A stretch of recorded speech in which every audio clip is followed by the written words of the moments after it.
अब है इसका व्याख्या देखेंगे। पहला वाक्य में लिखा है उसके संतान के बारे में, अर्थात उनको बढ़ने, संतान उत्पन्न करने, बढ़ाने, पृथ्वी को भराने। இப்ப முதலாவது நம் சந்ததியை குறித்து பார்க்க போறோம். ஏனென்றால் ஆண்டவர் அவன் சந்ததியை பெருகுவதற்கு அவங்களை ஆசீர்வதிச்சிருக்கிறார், அவளுக்கு பொறுப்பை கொடுத்திருக்கிறார், பூமியை நிரப்பி அதை கீழ்ப்படுத்துவதற்கு. यह एक ब्लेसिंग है। संतान को उत्पन्न करना क्या है? ब्लेसिंग है। संततिயை உண்டாக்குவது என்னது ஒரு பெரிய ஆசீர்வாதம். उसके द्वारा पृथ्वी को भराना है, जिससे पृथ्वी मानव वश में आ जाए. संतति பெருகிறது மூலம் பூமியை நிரப்பி அதை கீழ்ப்படுத்தணும். பூமி நிரப்பாத வரை கீழ்ப்படுத்த முடியாது, निरपने का पर कीழ்ப்படுத்தவும் செய்யணும். भरना है, भराना है और उसको वश में लाना है. सिर्फ भरा करके छोड़ना भी ठीक नहीं, नहीं भराना भी ठीक नहीं. सो परमेश्वर इस प्रकार आशीष दिया है.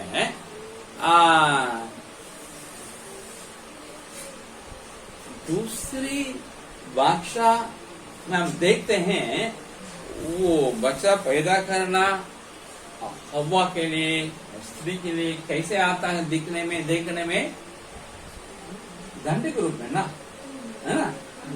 पढ़ो 15-16 வரைக்கும் पढ़ो 3:16. இங்க தெரியுது இரண்டாவது உடன்படிக்கையில ஆண்டவர் பெண்ணுக்கு, ஸ்திரீக்கு சொல்லாரு, நீ கர்ப்ப வேதனைப்படுவா, நீ கர்ப்பம் பெருக பண்ணுகிறார். அது தண்டனை மாதிரி தெரியுது. तेरी पीड़ा गर्भवती होने का दुख दोनों को बढ़ाएंगे और पीड़ित होकर बालक उत्पन्न करेगा. यहाँ हम देखते हैं दुख को बढ़ाएंगे, पीड़ा को बढ़ाएंगे और पीड़ित होकर क्या करेगी? देखने में कैसे आता है? बड़ा दंड मिल गया है. தமிழ் में भी वैसे ही है. தமிழ் அப்படிதான் இருக்கு. வாசிங்க அதுல 3:16. நீ கர்ப்பவதியா இருக்கும் போது உன் வேதனையை பெருக பண்ணுவேன், வேதனையோட பிள்ளை பெறுவாய். இங்க பாக்குறோம் கர்ப்பம் தரிக்கிறது தண்டனை மாதிரி தெரியுது. வேதனையோட பிள்ளை பெறுவாய், உனக்கு வேதனை கூட்டுவேன் அப்படிங்கிற இல்லையா. तमिल हिंदी ரெண்டிலும் அப்படிதான் இருக்குது. लेकिन इंग्लिश में न्यू किंग जेम्स वर्जन में मैं आपके लिए पढ़ता हूँ, उसमें थोड़ा डिफरेंट है अनुवाद.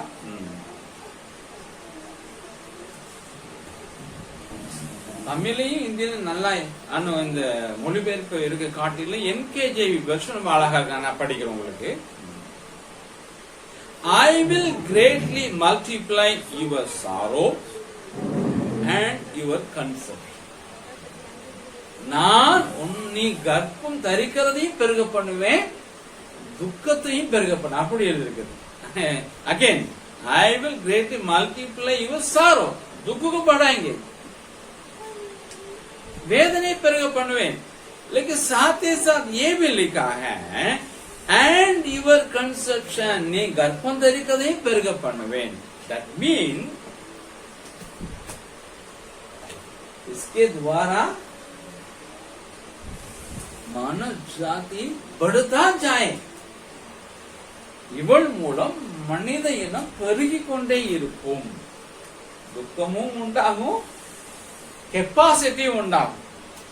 सो ये बात है, ब्लेसिंग है. इसलिए पुराने नियम के देखिएगा,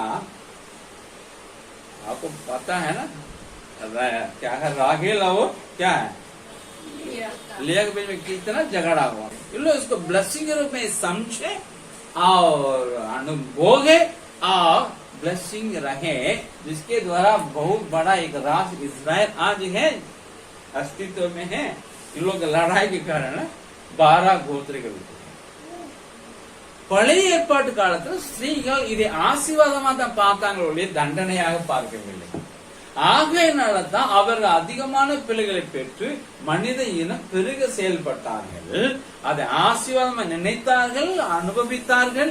இந்த காரியத்தை ராகே லேயாளுடைய சண்டையில நாம் பார்க்க முடியும். விளைவு 12 பிள்ளைங்க, 12 கோத்திரம். இன்னைக்கு இஸ்ரவேல் ஜனம் ஒன்று இருக்கிறது உலகத்துல. அதுலதான் இன்னைக்கு மேசியாவே வந்திருக்கா, உலக ரட்சகரே அதுல தான் வந்திருக்கிறார். मसीहा और उद्धारकर्ता उसी जाति राष्ट्र के द्वारा सारे मानव जाति के मिल गया है। सो हम यहाँ इस बात को ना केवल वहां आपको उत्पत्ति 9 का 1 मिल गई, इस वचन का आप तुल्य करके देखिए घर जाके। पहला अध्याय का 28, दूसरा अध्याय का 15 और तीसरा अध्याय का 16 न्यू किंग जेम्स वर्जन में, और मलाकी 3 का 15 में देखिएगा। तुल्य करके आपको समझ में आ जाएगा। இந்த காரியத்தை நீங்க அறிந்து கொள்ள 9வது வசனத்து முதல் வசனத்தை ஆதி 1:28 கூட, 2:15 கூட, 3:16 கூட, மல்கியா 3:15 கூட ஒப்பிட்டு பார்த்தீங்கன்னா உங்களுக்கு புரியும். 3:14 வாசிக்கும் போது நியூ கிங் जेम्स वर्जन எடுத்து वासिकணும். लेकिन पहला जो व्यक्ति है ना, पहला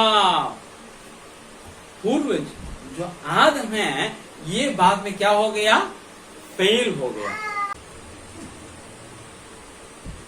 उसके बाद दूसरा प्रवर्तक नूह है, उसके द्वारा दूसरा दुनिया उत्पन्न हो रहा है, बढ़ने जा रहा है। उसके 3 संतानों को परमेश्वर दिया, तुम फलो क्या करो, घर जाओ।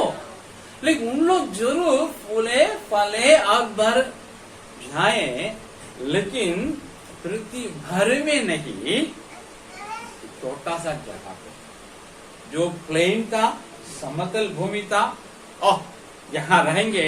हाँ, पृथ्वी पर क्या तितर बितर ना हो जाए, चित्राए ना, यहाँ हम रहेंगे, यहाँ गुम्बद बनाएंगे, यहाँ शहर का निर्माण करेंगे।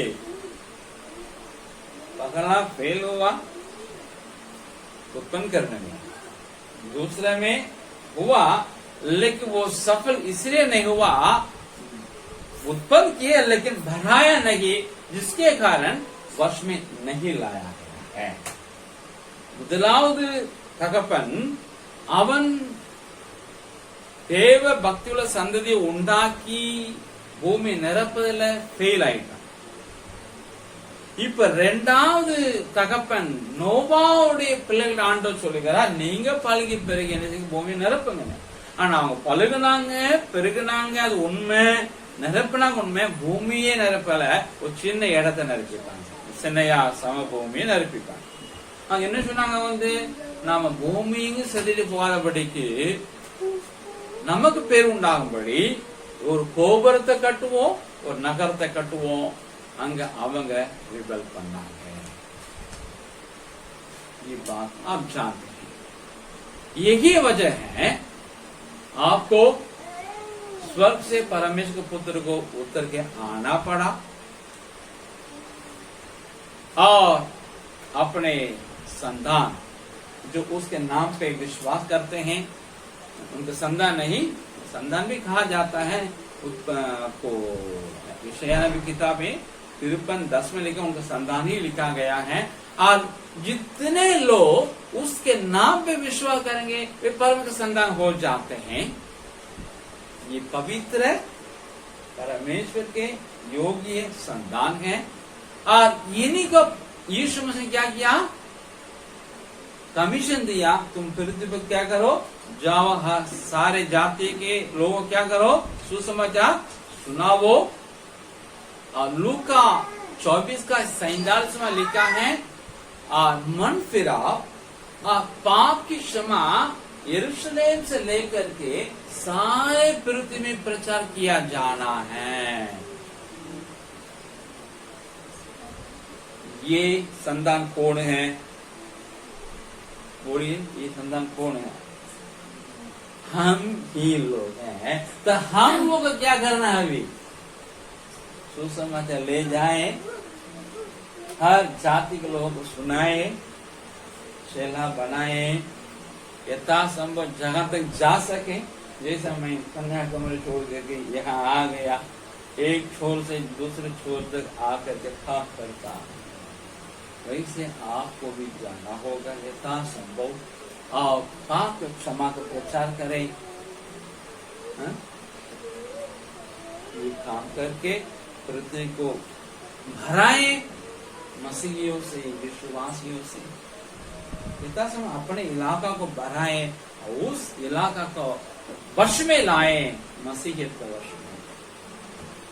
क्या हम लोग करेंगे? करेंगे। இங்கே பார்க்கிறோம், இரண்டாவது தகப்பன் நோவாவுடைய பிள்ளைகள் இந்த காரியத்துல பாதி கீழ்ப்படிஞ்சாங்க, நிரப்பினாங்க. ஆனா ஒரு சமபூமி மாத்திரம் எங்கேயும் போக மாட்டோம் அப்படி சொன்னாங்க. அது கலகமாக பார்க்கப்பட்டது. ஆண்டவர் சிதறடிச்சான். அவங்க அதனால செய்த வசப்படுத்தவில்லை, கீழ்ப்படுத்தவில்லை. ஆனால் தேவன் தம் குமாரனை அனுப்பினார் மேசியாவாக. அவர் வந்து நமக்காக சிலுவை ரத்தம் சிந்தினார். அந்த நாம அவருடைய நாமத்துல விசுவாசிக்கிறாங்க, ஆண்டுடைய பிள்ளைகள் ஆகிறாங்கன்னு யோவான் 1:11-12 சொல்லுது. அந்த பிள்ளைகளை அவருடைய பிள்ளைகள் என்று ஏசாயா 53:10 எழுதியிருக்கிறது. அந்த பிள்ளைகளுக்கு தான் உலகமெங்கும் போய் சகல ஜாதிகளுக்கு சுவிசேஷம் சொல்லுவதற்கு ஆண்டவர் ஏற்படுத்தியிருக்கிறார், கட்டளை கொடுத்திருக்கிறார். லூக்கா 24:40 ஆண்டு சொன்னார், இது உலகம் எருசலேம் தொடங்கி பூமியின் கடைசி பரியந்தம் என்னன்னு மன்னன் திரும்புவதிலும் பாவ மன்னிப்பும் பிரசங்கிக்கப்பட வேண்டும் என்று சொல்லுகிறார். அந்த சந்ததி யார்? நீங்களும் நானும் தான். அப்படின்னா நம்ம முடிந்த அளவுக்கு உலகத்துல புறப்பட்டு போய் எங்கேயெல்லாம் போக முடியுமோ அங்கேயெல்லாம் போய் சுவிசேஷம் சொல்லுவோம், மக்களை தேவ ஜனமாய் மாற்றுவோம். நாம் இருக்கும் பகுதியை, அந்த பகுதியை நாம் ஆண்டவருக்காக கீழ்ப்படுத்துவோம்.